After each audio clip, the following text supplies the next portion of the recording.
श्री कृष्ण कन्हैया लाल की जय। श्री निजानंद स्वामी की जय। श्री प्राणनाथ प्यारे की जय।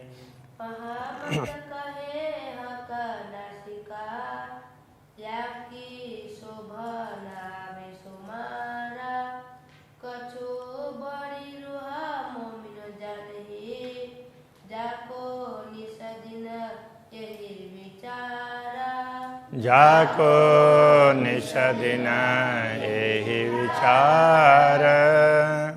श्री कृष्ण कन्हैया लाल की। पूर्ण ब्रह्म परमात्मा की रसना की महिमा 16वां प्रकरण है।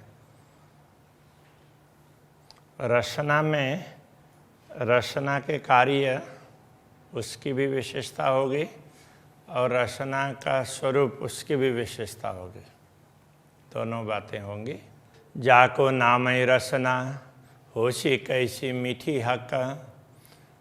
जिसका नाम ही रसना है, जिसमें से रस ही रस निकलता हो, और वो भी पूर्ण ब्रह्म परमात्मा की, तो वो कितनी अच्छी होगी। जिनकी जैसी बुज्र की जुआ होता है तेन माफक। जो जितने महान होते हैं ना, उनकी रसना कहने से वाणी भी आ जाती है ना, तो वो उतनी ही महान होती है। तो जो महान लोग होते हैं तो उनकी वाणी भी महान होगी, और जिनकी वाणी में तुच्छता होगी तो वो फिर कैसे लोग होंगे। जिनकी रसना मीठी मीठी तो कोई चापलूस आदमी भी बोलेगा ना। हाँ, जो सच्ची हो और अच्छी हो। हाँ, कहनी में ना आवही विचार देखो मोमिन। ये बात कहने से नहीं होगा, ये ब्रह्मात्मा इस पर विचार करके देखो। हुए जागृत अरवारस की कछु सो देखे रसना रोशन।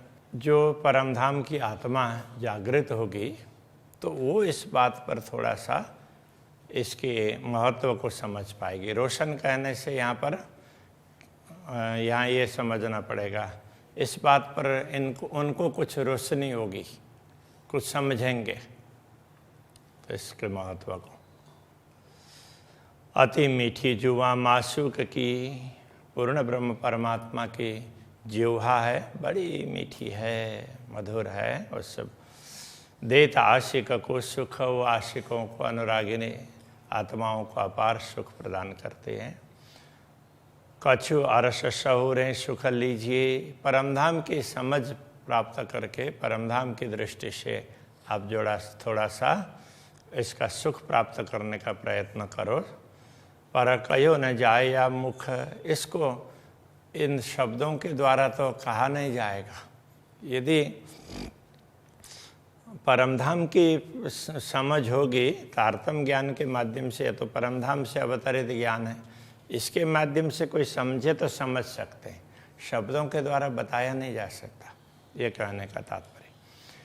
ये याद किए का रसना आवत है। इसके पूर्ण ब्रह्म परमात्मा की रसना को स्मरण करते हैं तो भी वो प्रेम प्रकट होता है, क्योंकि मीठी और मधुर वाणी उससे सुनते हैं तो उससे प्रेम प्रकट होता है। जिन्हें इसके अर्श देखिए सुख पाइए हक मुतलक। जिस प्रेम से परमधाम भी देखेगा और पूर्ण ब्रह्म परमात्मा के सुख, उनसे प्राप्त होने वाले सुख भी प्राप्त होंगे। और सुखा का दिल में जाए रहो तरसनाए। पूर्ण ब्रह्म परमात्मा के हृदय में जो सुख है तो वो उनकी रसना के माध्यम से प्रकट होता है। उनके हृदय में जो प्रसन्नता है, ब्रह्मात्माओं के प्रति करुणा है, वो सब वो बोलते हैं, उनकी वाणी से प्रकट होती है। सब पूर्ण सुख तब पाइए जब कहे रसना मुख बैन। तो जब पूर्ण सुख तो तभी प्राप्त होगा जब वाणी से वो कुछ रचना से कुछ वाणी बोलें। तो वो कुछ बोलेंगे तो लगेगा कि वो पूरा पूरा, वैसे उनका भाव है, सब कुछ है, तो साथ साथ में वाणी भी होगी तो और अच्छा होगा ना, तो पूरा पूरा सुख प्राप्त होगा। हर अंग सुख देह के ऊपर जाहिर सुख जुवान, पूर्ण ब्रह्म परमात्मा के सभी अंग अपार सुख प्रदान करते हैं। ऊपर जाहिर सुख जुवान, किंतु जैसे कुछ अंग है उनके स्पर्श करने से पता चलेगा, दर्शन से पता चलेगा। रचना का तो दर्शन की भी आवश्यकता नहीं है और स्पर्श की भी आवश्यकता नहीं, दूर बैठे बैठे सुन लेंगे तो भी उससे अपार सुख प्राप्त होगा। तो वो तो जाहिर है, वो पर जाहिर सुख जुबान, जिह्वा का सुख है, वो तो प्रत्यक्ष है। बड़ा सुख वो होता है जब हाक मुख करे बयान, जब पूर्ण ब्रह्म परमात्मा अपने मुखारविंद से बयान करते हैं, कुछ बोलते हैं, समझाते हैं, तो उससे ब्रह्मात्माओं को बड़ा सुख प्राप्त होता है। ए बेवरा पाइए बीच खेल के, ये विवरण तो बीच खेल में भी ये सब समझा जा सकता है। कम ज़्यादा बका में नाही। हाँ, अब ये समझने वाली बात यहाँ ये कह रहे हैं, देखो सारे अंग पूर्ण ब्रह्म परमात्मा के तो एक से ही है, किंतु रचना का सुख ज़्यादा, ये तो इस खेल में आने से पता चला, परमधाम में तो ये पता ही नहीं था, ये कह रहे हैं। तो अब कैसे? अब यहाँ तो फिर उन्होंने अपने रचना से ज्ञान दिया, सब कुछ उससे पता चल गया।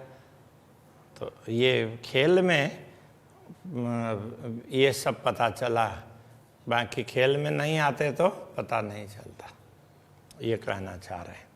ए बेवरा पाइए बीच खेल के, कम ज़्यादा बक्का में नहीं, क्योंकि परमधाम में तो कम ज़्यादा है ही नहीं ना, एक समान है। समान अंग सब हक के, पूर्ण ब्रह्म परमात्मा के सभी अंग समान है। ये विचार नहीं अरसमा है। परमधाम में तो कहीं न्यून है अधिक है उसका विचार ही नहीं होता है, न्यून का तो विचार ही नहीं आएगा।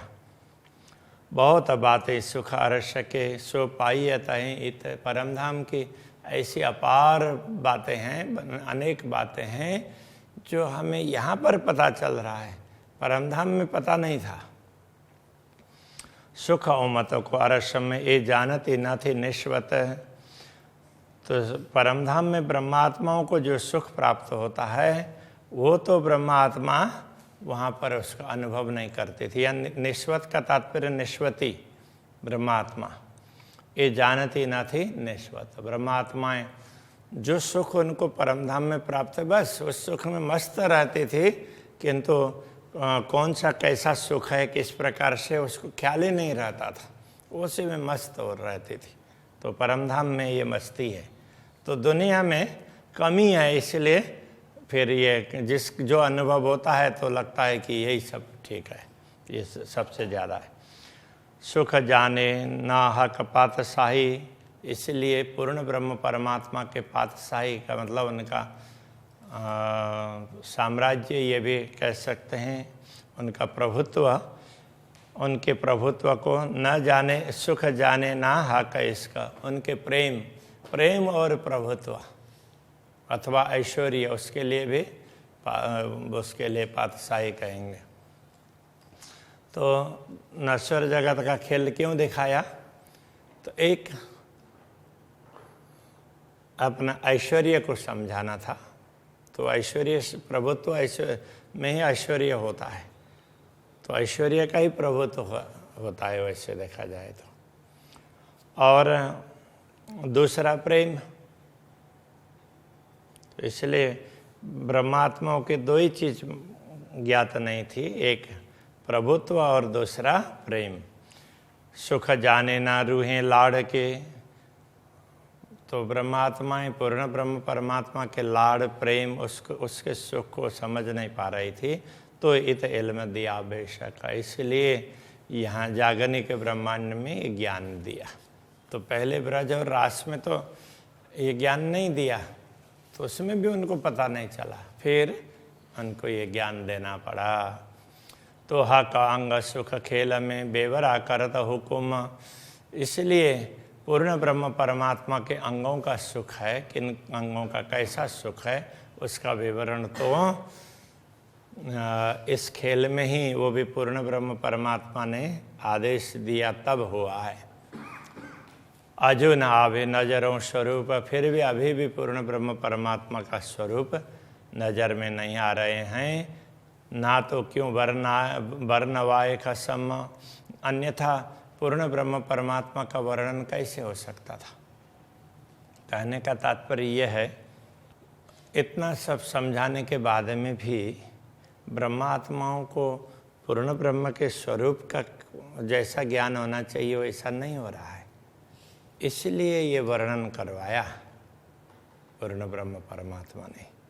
तो बाकी वैसे अनुभव हो जाता, जैसे सतगुरु को हो गया, प्राणनाथ जी को भी सतगुरु ने बताया तब हुआ, वैसे तो ये सब वैसे ही हो जाता तो फिर ये वर्णन क्यों करवाते। हके हमरू हों वास्ते अनेक वचन कहे मुख, पूर्ण ब्रह्म परमात्मा ने हम ब्रह्मात्माओं के लिए अनेक वचन समझाए हैं, तारतम के वचन हैं। सुरुहे जागे हक इश्क का, आपन लेशी अरस में सुख। तो जब हम जागृत होंगे तो पूर्ण ब्रह्म परमात्मा के अपार प्रेम का सुख है हम परम धाम में उस अनुभव कर पाएंगे। तो अभी समझेंगे और उसका अनुभव परम धाम में जागृत होकर कर पाएंगे।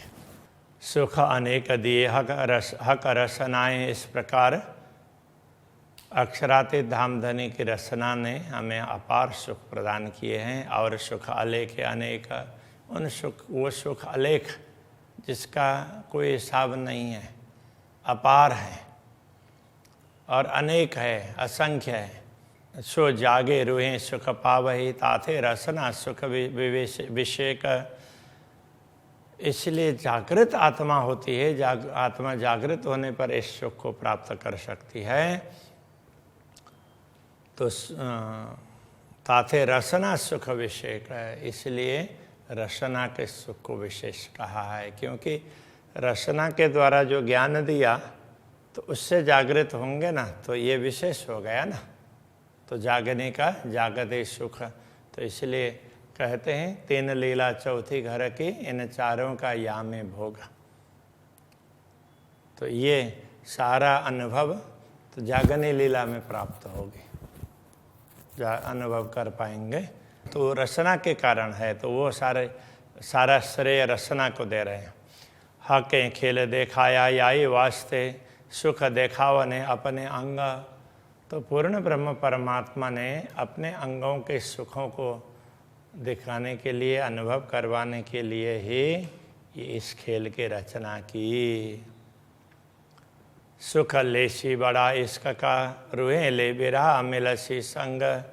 अब नश्वर जगत में बिरह का अनुभव करके जब आत्माएं पूर्ण ब्रह्म परमात्मा का अनुभव कर पाएंगी, विरह की वेदना सहन करने के बाद में उनके मिलन का सुख प्राप्त करेगी, तो उस समय उनको पता चलेगा सुख लेसी बड़ा इश्क का, प्रेम का सुख कितना बड़ा है वो पता चल जाएगा। दायम इश्क सबों अपना, रूहें कहती अपनी जुबान। ब्रह्म आत्माएँ परम धाम में तो क्या बोला करते थे कि हमारा प्रेम ज़्यादा है, हमारा प्रेम ज़्यादा है, इस प्रकार से अपने प्रेम के को बखानती थी। याई रसना बल वास्ते खेल देखाया सुभान। तो धामधनी ने अपने रचना अपने उन्होंने ब्रह्मात्माओं को बताया, देखो तुम्हारे पास प्रेम है वो मेरा ही दिया हुआ है, इसलिए प्रेम तो मेरा बड़ा होता है ना, वो समझाया। किंतु उस समय उनकी वाणी वो समझ नहीं पाई, तो अपनी रचना के बल को, क्षमता को समझाने के लिए खेल दिखाया सुभान। पूर्ण ब्रह्म परमात्मा ने ये खेल दिखाया है। ये खेल दिखाया ना, इसके माध्यम से अपने वाणी का महत्व उन्होंने सिद्ध कर दिया। वो जो बोल रहे हैं वो सही है कि सचमुच उनका प्रेमी श्रेष्ठ है। अपनी बात को सिद्ध करने के लिए ये खेल दिखाया, ऐसा कहना चाह रहे। हक हुकुम जुआ के सब हुआ, तीन हुक्म चले कई हुक्म। अक्षराते धामधनी ने अपने जीवा से आदेश किया है, तो उसी आदेश से सब कुछ हुआ है, और उस एक हुक्म से और अनेक हुक्म चलते गए। अक्षर ब्रह्म को कहा देखो तुम उस सृष्टि में व्यवस्था करो, ब्रह्मात्माओं को दिखाना है। ब्रह्मात्माओं को बोला तुम तैयार हो जाओ, तो अक्षर ब्रह्म ने फिर अपने उसमें ही अपने अंदर, तो एक के बाद में जैसे मन बुद्धि ये सब शरीर के अंग भी तो अपने अंदर अंदर काम करते हैं ना, एक दूसरे के बात सुन करके काम करते हैं।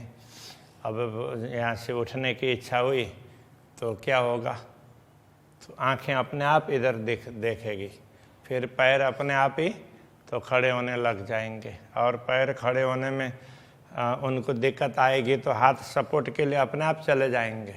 ये सारा उस सिस्टम होता है, एक के बाद एक होता है, किंतु वो ऑटो सिस्टम है। तो इस प्रकार से ये है, वो भी ऑटो सिस्टम है हुकुम। तो अक्षर ब्रह्म को बोला, तो अक्षर ब्रह्म कौन उसमें है, तो मूल रूप से तो वो सतस्वरूप जा रहे हैं दर्शन करने। तो उसके बाद में तो आदेश जाता जाता अव्याकृत तक पहुंच गया, और फिर तो उनसे ये पूरी सृष्टि हो गई। सृष्टि में फिर तो ये अव्याकृत में से ही तो सृष्टि में भगवान नारायण के रूप में उनकी शक्ति प्रवेश होती है, पूरा ब्रह्मांड बनता है, और फिर उसमें शक्ति प्रवेश होती है। वो मूल रूप से अक्षर की है न, तो वो बस हुक्म के ऊपर हुक्म जा रहा है। इस प्रकार से ये सारी सृष्टि बन गई और ब्रह्मात्माओं को दिखा दिया। तो इस प्रकार हुक्म के ऊपर हुक्म चला। सो जेता शब्द दुनिया में ए सब हम वास्ते किया खसम। इस दुनिया में भी जो जो वचन आए हैं ना, शब्द का तात्पर्य शास्त्र वचन, जो वचन भी दुनिया में आए हैं, जो शास्त्र अवतरित हुए हैं, वो सब ब्रह्मात्माओं के लिए हैं। तो वही तो समझने वाली है, दूसरे लोगों को तो पता ही नहीं चलेगा। वो तो श्रवण सुख वो करेंगे, अपने अपने हिसाब से अर्थ करेंगे और अपना स्वार्थ सिद्ध करने का प्रयत्न करेंगे। ब्रह्मात्माएं तो यथार्थ क्या है उसको समझने का प्रयत्न करेंगे। हक जुबान की बुझ रखी किया खेल में बड़ा विस्तार। तो पूर्ण ब्रह्म परमात्मा की रचना अपने जिह्वा की बुझ की विशेषता, उनकी रचना की विशेषता, उसको क्या किया खेल में बड़ा विस्तार है। इस खेल में उसका भी विस्तार कर दिया। तो उसने आदेश दे दिया, तो अक्षर ब्रह्म ने ब्रह्मांडों की रचना की, ये भी एक बड़ा विस्तार हो गया। तो दूसरा, तो यहाँ पर अलग अलग शास्त्र प्रकट करवाए। सो सुख लेसी हम रस में, तो हम परमधाम में जागृत होने के बाद में इन सब का सुख प्राप्त करेंगे। जिनको नाई सुमार, जिसका कोई पारावारी नहीं है। जेती चीज जरा कोई खेल में, सो हक हुकुम हलत चलत। इस जगत में जो भी चलायमान, जो भी स्थिर चर, जो भी वस्तुएं दुनिया में हैं, वो पूर्ण ब्रह्म परमात्मा के आदेश से ही क्रियाशील हैं। तो उनमें क्रिया है तो वो उससे ही पूर्ण ब्रह्म परमात्मा के आदेश से ही। सो सुख दिए हक रसनाएँ, हम खेती करें सिफत। ये सब सुख हैं पूर्ण ब्रह्म परमात्मा की रचना के द्वारा प्राप्त हुए सुख हैं। अब उसके लिए हम कितनी महिमा गायन करें उसकी। कलाम अल्लाह या हदीसें, शास्त्र पुराण या वेद। अब ये शास्त्र पुराण वेद हों, वेद पुराण शास्त्र वगैरह जो भी हो, अथवा तो कुरान हदीस आदि जो भी ये वचन, अल्लाह कलाम का तात्पर्य ब्राह्मी वचन।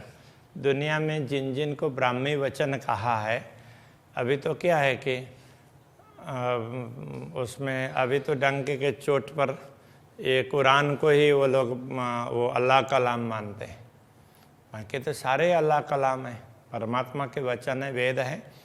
सबसे पहले तो वेद पूर्ण ब्रह्म परमात्मा के वचन है, इसलिए उनको अपौरुषेय कहा। तो जो भी शास्त्र हैं तो वो शास्त्रों में ब्राह्मी वचन है, ब्रह्म संबंधी बातें हैं, वो पूर्ण ब्रह्म परमात्मा की ही है, ये कहना चाह रहे हैं। ए सब सुख लेवे मोमिन, उनका रहस्य ग्रहण करके आनंदित होने का कार्य भी ब्रह्मात्मा करती है। हक रचना के भेद, ये सब शास्त्र वचन है, ये पूर्ण ब्रह्म परमात्मा के रचना के ही भेद है, उनकी जिह्वा के ही भेद है। तो अलग अलग भाषा में, अलग अलग स्थानों में, अलग अलग समय में ज्ञान प्रकट किया, किंतु पूर्ण ब्रह्म परमात्मा ने किया है। खेल किया है याही वास्ते, इन्हीं ब्रह्मात्माओं के लिए ये खेल किया है। हक सुख दिए अपने जुबान, इनको ही पूर्ण ब्रह्म परमात्मा ने अपने जुबां, अपने जिह्वा के सुख भी दिए। तो जो वचन कहलाए और उनका सुख भी दे दिया। ब्रह्मात्माओं के अवतरण से पहले कुछ वचन कहलाए और ब्रह्मात्माओं के अवतरण के बाद कुछ वचन कहलाए। तो पहले तो सारे शास्त्रों में थोड़ा थोड़ा समझाया और उनको स्पष्ट करने की कुंजी दे दी। सो मेरी इन जुबान सो क्यों कर होए बयान, अब मेरी इस नश्वर जिह्वा से इतना कुछ है, इस अपार सुख का वर्णन कैसे करें। पूर्ण ब्रह्म परमात्मा के जिह्वा ने क्या क्या कार्य किया है उसको क्या बताएं।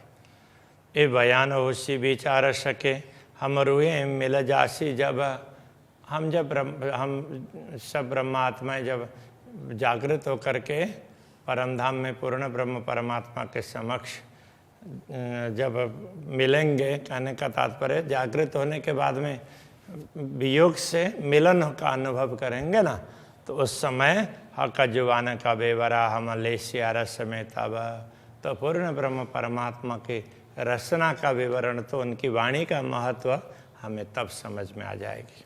बड़े बयान बातें कई जो हक जुबाएँ दिए इत, तो इस जगत में भी बड़े बड़े बयान बातें, मतलब बड़ी बड़ी बातें, महान बातें, जो भी विशेष बातें हैं इस जगत में जो भी बताई गई है पूर्ण ब्रह्म परमात्मा के वचनों की, इत बेवरा कर जाय अर्श में लेशी लज्जत बीच खिलवत।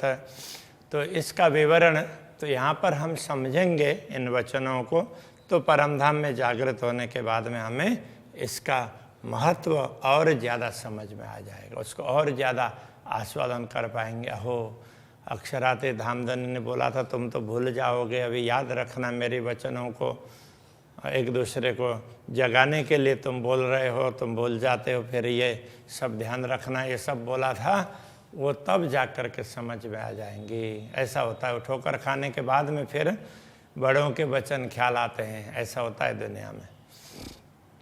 तो इसलिए ये भी वही समझा रहे हैं। ए बारीक सुख अरस के हक जुआएं दई नियामत, परमधाम की ये सुख है ना, ये बड़े ही सूक्ष्म बातें हैं परमधाम की। हक जुआएं दई नियामत, अक्षराते धामधनी के जिह्वा ने ही ये सारी संपदा प्रदान की है। ये सूक्ष्म बातें उन्होंने ज्ञान के द्वारा ही ये सब समझा दिया है, उन्होंने ज्ञान दिया तो ये समझ में आई। और न कोई पावही बिना हक निश्वत, और तो कोई इस बात को समझ नहीं पाएंगे, तो उनके साथ में संबंध ही नहीं है, इसलिए औरों को तो पता ही नहीं चलेगा। ब्रह्मात्माओं को ये सारे रहस्य समझ में आएंगे, तो ये कहना चाह रहे हैं। तो ये रचना का महत्व है। तो अभी यहीं पर रखते हैं। श्री कृष्ण कन्हैया लाल की जय। बिना हक निशवत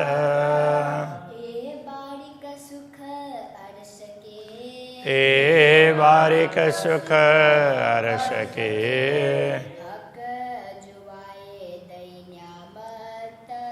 हक जो आए दिए न्यामत, और ना कोई पावही, बिना हक निशवत, बिना हक निशवत।